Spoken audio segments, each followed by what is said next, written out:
அனைவருக்கும் வணக்கம். நாம் இன்று பார்க்கக்கூடிய வாசிப்பு மெழுகுவர்த்தி வாசிப்பு. இந்த மெழுகுவர்த்தி வாசிப்பில் நம்ம எடுத்துக்கொண்ட தலைப்பு அப்படின்னு பார்த்தீங்கன்னா, இப்போ உங்கள் வாழ்க்கையில் ஒருத்தங்க இல்லை, ஓகே, அவங்க உங்களை விட்டு விலகி போயிருக்காங்க. ஆனால் அவங்க மறுபடியும் வருவதற்கு விரும்புகிறாங்க, வரக்கூடிய வாய்ப்புகள் இருக்குது. அப்படிங்கிறது போல தான் இந்த மெழுகுவர்த்தியை நான் படித்து மெடிடேஷன் பண்ணும்போது எனக்கு ரெசனேட் ஆச்சு, ஓகேவா? அதனால தான் இந்த வாசிப்பையே நான் போட்டிருக்கேன். ஸோ அது போல் இந்த பிரிஞ்சு போயிட்டாங்கன்னு நான் சொல்கிறேன் இல்லையா, இவங்க யாராக இருக்கலாம் அப்படின்னா, உங்களோட காதலன் காதலியாக இருக்கலாம், இல்லை கணவன் மனைவியாக இருக்கலாம், இல்லை உறவு சார்ந்து யாராக வேணா இருக்கலாம். இது உங்களோட மகன் மகளாகவும் இருக்கலாம், அப்பா அம்மாவாக இருக்கலாம், இல்லை சகோதரன் சகோதரி, இல்லை நண்பர்கள், யாராக வேணா இருக்கலாம். நம்ம ஒரு உறவை நேசிக்கிறோம், அந்த நேசிக்கக்கூடிய உறவை நம்மளை காயப்படுத்துது. அந்த காயப்படுத்தினால சில மன வருத்தங்கள் மன கஷ்டங்கள் உண்டாகி இருக்கலாம், அதனால ஒரு பிரிவு இருந்திருக்கலாம், ஓகேவா?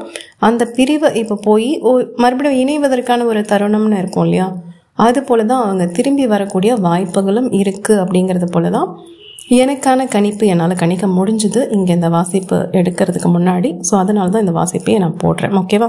அப்படி திரும்பி வரக்கூடிய நபர்களை நீங்கள் பார்த்துட்ருக்கீங்களா, நீங்கள் ஏற்றுக்கொள்ளலாமா அப்படிங்கிறதுக்கான வாசிப்பை தான் இது, ஓகேவா? நம்ம இப்போ வாசிப்பை பார்ப்போம். இந்த வாசிப்புங்கிறது ஒரு பொதுவான வாசிப்பு, கலெக்டிவ் மெசேஜஸ் தான் இதில் வரும்.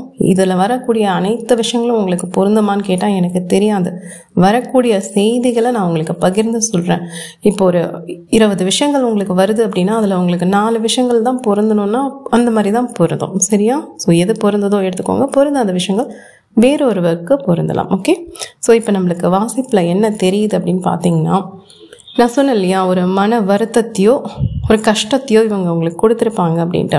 இந்த கஷ்டமாக இருக்கட்டும் இல்லை துன்பமாக இருக்கட்டும், அதை இப்போ இந்த ரீடிங் நான் பார்த்துட்ருக்கேன் இல்லையா, இந்த மெழுகுவர்த்தி எரியுது, அது துளி துளியாக சிந்திகிட்ருக்கேன் இல்லையா, இந்த தருணங்களில் கூட நீங்கள் உங்கள் மனதில் அந்த ஒரு வலி இருக்குது, ஒரு தவிப்பு இருக்குது அப்படிங்கிறது போல் இருக்குது, அவங்கள பற்றின நினைப்பும் இருக்குது, சரியா? ஸோ நீங்கள் எங்கேயுமே அவர்களை விட்டு பிரிஞ்சிருக்கீங்க. ஒரு 6 மாதம் காலம் பிரிஞ்சிருக்கலாம், இல்லை 1 வருட காலம் பிரிஞ்சிருக்கலாம், இல்லை 1 மாத காலமாக கூட இருக்கலாம் பிரிஞ்சிருக்கீங்க. ஆனால் அவங்கள இன்னும் உங்களால் மறக்க முடியல. நிறையா கஷ்டங்கள் கொடுத்துருப்பாங்க. கஷ்டங்கள் எவ்வளோ கொடுத்தாலும் அவங்களோட நினைப்புங்கிறது உங்களுக்கு இருக்குது. நீங்களும் உங்களை வேறு வேலைகளில் நம்ம திணிச்சிக்க பார்ப்போம் இல்லையா. ஒரு சிலரை மறக்கணும், ஒரு சில ஞாபகங்களில் நம்ம தவிர்க்கணும் அப்படின்னும் போது வேறு விஷயத்தில் கவனம் செலுத்த பார்க்குறீங்க. ஆனால் உங்களால் அந்த கவனத்தை கொடுக்க முடியல அப்படிங்கிறது போல் இருக்குது. இதனால் நிறைய வேலைகள் தாமதப்பட்டு இருக்கலாம் அப்படிங்கிறது போலையும் இருக்குது. நிறைய வேலைகள் அப்படி முடங்கி போட்டது போல் இருக்குப்பா, மனசும் புத்தியும் அப்படி ஒரு செயலற்ற நிலையில் இருக்குது அப்படிங்கிறது போலையும் இந்த வாசிப்புலையே நாம் அந்த சொட்டக்கூடிய துளிகள், அந்த மெழுகுவர்த்தியோட துளிகள் அப்படி நிற்கிது, எங்கேயுமே போகலை, கலைஞ்சே போகலை. அந்தளவுக்கு ஒரு அழுத்தம் இருக்கான்னு கேட்டால் கண்டிப்பாக உங்களுக்கு இருக்க வாய்ப்புகள் இருக்குது. மன அழுத்தம்னு சொல்லுவாங்களே, யார்கிட்ட போய் சொல்வேன் அப்படிங்கிற மாதிரி இருக்கும் இல்லையா, அது போல் சில விஷயங்கள் ஏதாவது இருக்கலாம் அப்படிங்கிறது போல் இருக்குது. அதே போல் இந்த நபர்கள் இப்போ நான் திரும்பி வருவாங்க அப்படின்னு சொல்கிறேன் இல்லையா, இந்த நபர்கள் மேலே உங்களுக்கு ஒரு சில கோபங்கள் இருக்கலாம், அதே நேரம் மகிழ்ச்சியும் இருக்கலாம், ரெண்டுமே இருக்கலாம். இவங்க உங்களுக்கு சந்தோஷத்தையும் கொடுத்துருப்பாங்க, சங்கடத்தையும் கொடுத்துருப்பாங்க. அதே போல் நீங்கள் அவங்களுக்கு என்ன கொடுத்துருப்பீங்கன்னா, அதிகமான நேரத்தை செலவிட்டிருப்பீங்க, இல்லை பணம் சார்ந்து நீங்கள் அதிகமாக அவங்களுக்கு கொடுத்துருக்க வாய்ப்புகள் இருக்குது. ஸோ நஷ்டம் ஏற்பட்டிருக்கான்னு கேட்டால் ஆமாம். நான் சொன்னேன் இல்லையா, நீங்கள் அதிகமான நேரம் அவங்களுக்காக கொடுத்துருக்கலாம், இல்லை பணம் கொடுத்துருக்கலாம், இல்லை ஏதாவது ஒரு உதவி செஞ்சுருக்கலாம். இதனால் உங்கள் மனசில் எப்படி தோணுதுன்னா, நம்ம ஏதோ ஒரு ஏமாந்து போயிட்டோமோ, இவ்வளோ அன்பு கொடுத்து நம்ம ஏமாந்து போயிட்டோம், பணம் கொடுத்து ஏமாந்து போயிட்டோம், நேரம் கொடுத்து ஏமாந்து போயிட்டோம், இவ்வளோ மயங்கின விஷயத்த நம்ம பண்ணியிருக்கோமே, இன்னும் கொஞ்சம் ஒரு புத்திசாலித்தனமாக இருந்திருக்கலாமே அப்படின்ற மாதிரி உங்கள் மேலே உங்களுக்கே ஒரு சில கோபங்கள் கூட இருக்க வாய்ப்புகள் இருக்குது அப்படிங்கிறது போல இருக்குது. ஆனால் நான் சொன்னேன் இல்லையா, அவங்க திரும்பி வர வாய்ப்புகள் இருக்குது அப்படின்ட்டு. ஆமாம், பிரபஞ்சமும் அதை தான் சொல்லுது, அவங்க திரும்பி வர வாய்ப்புகள் இருக்குது. ஆனால் ஒரே ஒரு விஷயந்தான், உங்கள் மனசு பலகீனமாக இருக்கும்போது அவங்க வராங்க அப்படின்னா, உடனே நீங்கள் ஆஹா நம்ம இவ்வளோ கஷ்டப்பட்டோம், துன்பப்பட்டோம், துயரப்பட்டோம், இப்போ அவங்க நம்மளை நோக்கி வராங்க, நம்ம மறுபடியும் யூனியன் ஆகிடலாம், எஸ் மறுபடியும் இணைஞ்சிடலாம் அப்படின்னா சில நேரங்களில் மட்டும் அந்த நபர் அதே குணத்தோடு தான் வராங்க அப்படிங்கிறது போல இருக்குது, ஓகேவா? ஸோ இவங்கக்கிட்ட எப்படி நீங்கள் பார்க்கலாம் அப்படின்னா, ஒரு உண்மையான மாற்றத்தை பார்த்தா மட்டும் நீங்கள் உறுதியாக ஒரு உண்மையான மாற்றம் அவங்கக்கிட்ட என்னால் பார்க்க முடிஞ்சுது. ஒரு உறுதியோடு தான் இருக்காங்க. இனிமேல் இந்த உறவுங்கிறது எனக்கும் அவர்களுக்கும் உள்ள உறவு. இப்போ நீங்கள் பார்க்குறீங்களா, உங்களுக்கும் அவர்களுக்கும் உள்ள உறவு வந்து ஒரு அர்த்தமுள்ள உறவாக இருக்கணும். சரியா? இந்த உறவால் நீங்கள் பணம் காசு வருதா அப்படிங்கிறதுலாம் இங்கே விஷயமே கிடையாது. ஏன்னா இந்த நீர்த்துளிகள்லாம் அந்த மாதிரி எனக்கு எதுவுமே தெரியல. இவங்களால நான் பெருசாக வரவு அந்த மாதிரி எதுவுமே எதிர்பார்க்கல. பார்க்கக்கூடிய விஷயங்கள் எல்லாமே அவங்க உண்மைத்தன்மையோடு இருக்காங்களா அப்படின்னு தான் நீங்கள் எதிர்பார்க்கக்கூடிய நபராக இருக்கீங்க.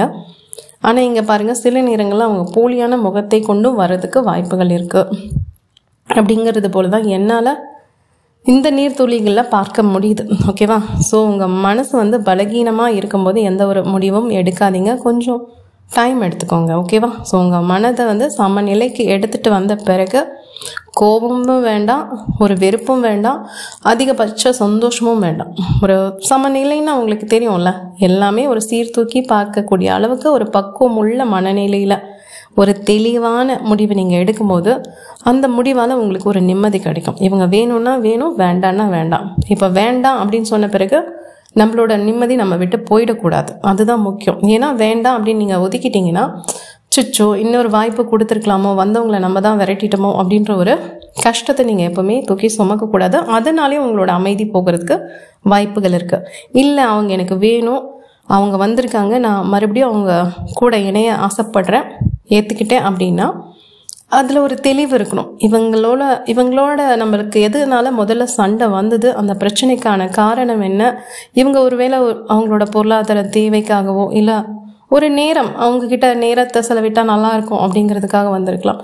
ஏதோ ஒரு சுயநலத்தின் பாலால் வராங்க அப்படின்னா அது மறுபடியும் உங்கள் வாழ்க்கையில் நிகழ வாய்ப்புகள் இருக்கு இல்லையா?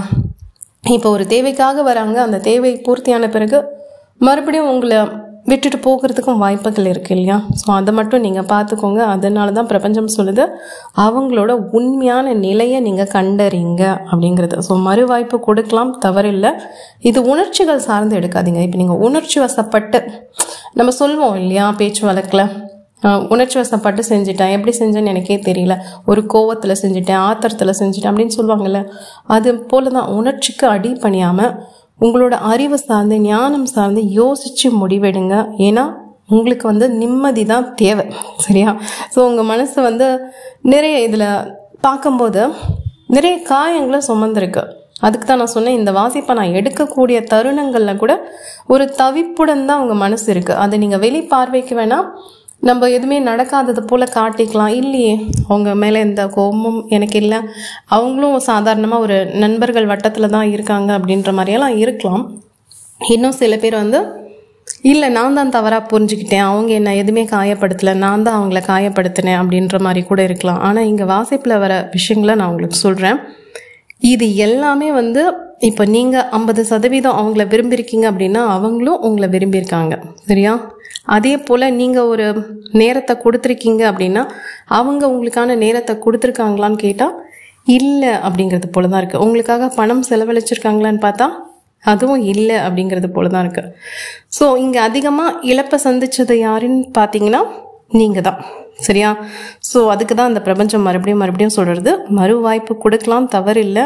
ஆனால் இது ஒரு நல்ல ஒரு மனநிலையோட, சமமான இருக்கக்கூடிய மனநிலையோட, எந்த ஒரு பதட்டமும் இல்லாமல் சிந்திச்சு செயல்படுங்க அப்படிங்கிறது போல இருக்கேன். ஏன் இதை நான் திரும்பி சொல்கிறேன்னா, இப்போ இது பார்த்தீங்கன்னா சில துளிகள் வந்து அப்படியே டக்குன்னு கட்டாயி போயிடுது. வருவாங்க, வரக்கூடிய வேகத்தில் மறுபடியும் இருப்பாங்க, இருந்துட்டு மறுபடியும் சில விஷயங்கள் அவங்களுக்கு பிடிக்கலன்னா வெட்டி விட்டுட்டு போகிற மாதிரியும் எனக்கு இங்கே என்னால் கணிக்க முடியுது. அதனால தான் நான் உங்களுக்கு திரும்பி அறிவுறுத்த சொல்லிக்கிட்டே இருக்கேன். ஸோ பழைய விஷயங்களை முழுமையாக இந்த நபர்கிட்ட மாற்றம் இருக்கா, மாறி இருக்காங்களா? எஸ், இந்த பிரச்சனைன்னு ஒன்று வந்திருக்கு இல்லையா உங்கள் வாழ்க்கையில், அந்த பிரச்சனைங்கிறது உங்களால் வந்ததான்னு கேட்டால் இங்கே இந்த வாசிப்பை பொறுத்த வரைக்கும் கிடையாது. சரியா? ஒரு விஷயம் தெளிவாக புரிஞ்சுக்கோங்க, பிரச்சனைக்கான நபர் நீங்கள் இல்லை. இப்போ ஒரு பிரிவு ஏற்பட்டிருக்கு அப்படின்னாலும் அந்த பிரிவுக்கான காரணம் வந்து அவர்கள் தான் அப்படிங்கிறது போல இருக்குது. ஸோ மாற்றம்ங்கிறது உங்ககிட்ட வேணுமான்னு கேட்டால் உங்ககிட்ட வேண்டாம், அவங்க கிட்ட தான் மாற்றங்கிறது வேணும். ஸோ உங்கள் வாழ்க்கையில் அவங்க நிலையாக இருக்கிறதுக்கு அவங்க சில விஷயங்களை மாற்றி தான் அமைச்சுக்கணும் அப்படிங்கிறது உங்களோட கருத்தாக இங்கே இருக்கலாம். அதுக்கு தான் நான் மறுபடியும் சொல்கிறேன், நீங்கள் விரும்பக்கூடிய மாற்றங்கள் அவர்கள்கிட்ட இருக்கா, அது உண்மையாகவே மாறி இருக்காங்களா, நிஜம்தானா அப்படின்னு ஒரு தெளிவான கண்ணோட்டத்தில் பாருங்கள், மனசை சமநிலை வச்சுட்டு. அவங்க நிஜமாவே மாறியிருக்காங்க எஸ் அப்படின்னா ஏற்றுக்கோங்க.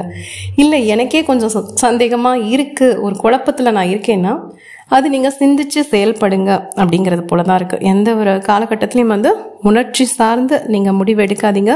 ஏன்னா அது மீண்டும் ஒரு திடீர் மோதலையோ இல்லை ஒரு உணர்ச்சிகளுக்கான விபத்தையோ உங்களுக்கு கொடுக்க காத்துட்டு இருக்கலாம். ஓகே, எப்போதுமே எச்சரிக்கை உணவோட இருக்கணுமானா எச்சரிக்கை உணர்வுங்கிறது இந்த காலகட்டத்தில் தேவை தான் அப்படிங்கிறது. ஓகே, நம்ம ஒரு உறவில் இருக்கோம், அது யாரை வேணா இருக்கட்டுமே, கணவன் மனைவியாக இருக்கட்டும், காதலர்களாக இருக்கட்டும், இல்லை குழந்தைகளாக இருக்கட்டும், சகோதரன் சகோதரி நண்பர்கள் யாரை வேணா இருக்கட்டும், இவங்க கூட நம்ம உண்மையாக நட்பாக இருக்கும். அதே உண்மைத்துவத்தோடு அவங்க இருக்கணுமான்னு கேட்டால் இருக்கணும். அப்போ தான் அந்த உறவு வந்து ரொம்ப அழகாக இருக்கும். இல்லை இவங்க எப்போ பிச்சுக்கிட்டு போவாங்க அப்படின்னு தெரியாமல் ஒரு குழப்பத்திலேயே நம்மளை வச்சுருக்காங்க, இல்லை அந்த உறவில் வந்து ஒரு வெளிப்படத்தன்மையே இல்லை, இல்லை ஒரு சுயநலத்தின் பேரில் தான் இந்த உறவே வந்து கட்டமைக்கப்படுது அப்படின்னா அது அதிகம் நாட்கள் இருக்காது. எப்போயாவது சரிஞ்சு விழ வாய்ப்புகள் இருக்குது. இப்போ சரிஞ்சு விழக்கூடிய நேரத்தில் அவங்க ஈஸியாக தப்பிச்சு ஓடி போயிடுவாங்க. ஆனால் இதில் அடிப்படக்கூடிய வாய்ப்புகள் உங்களுக்கு தான் இருக்குது. ஸோ அதனால தான் இந்த பிரபஞ்சம் ஒரு செய்தியாகவே உங்களுக்கு இந்த வாசிப்பை கொடுத்துருக்கு. ஸோ எனக்கு இந்த நீர்த்துளிகளில் ஏற்பட்டக்கூடிய மாற்றங்களை வச்சு உங்களுக்கான வாசிப்பை நான் கொடுத்துருக்கேன்.